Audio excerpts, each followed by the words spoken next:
Good morning বন্ধুরা, সব কেমন আছো? আশা করি তোমরা সবাই খুব ভালো আছো। আমিও ভালো আছি বন্ধুরা। আজকে আমার অনেক তাড়াতাড়ি কাজকর্ম সব সারা হয়ে গেছে। আজকে আমার দেখো বিছানার চাদর ফাদর উঠিয়েছি, ওর সময় পরে পাতবো।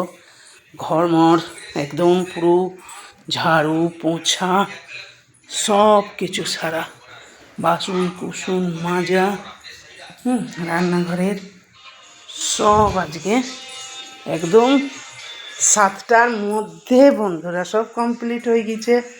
কারণ আমার ছেলে যেদিন ভোরবেলায় 3টের সময় উঠে যায় কলকাতা, সেদিন আমার অনেক তাড়াতাড়ি হয়ে যায় বন্ধুরা। আমার আবার পুজোও হয়ে গিয়েছে, আজকে সোমবার, লাস্ট সোমবার। এই দেখো বাবার পুজো, এই দেখো আমার ঠাকুরের সব ঠাকুরের পুজো পাঠ সব সারা। এই দেখো সব ঠাকুরের পুজো পাঠ আমার সারা। আজকের সকালটা খুব সুন্দর। এই দেখো আমার ঠাকুর ঘর থেকে সূর্য ভগবানকে দেখতে পাওয়া যায়, সূর্য দেবতাকে। এই দেখো তোমরা সব কেমন আছো? আজকে তোমাদেরও সব লাস্ট সোমবার, সবাই বাবার কাছে হয়তো জল ঢালতে যাবে।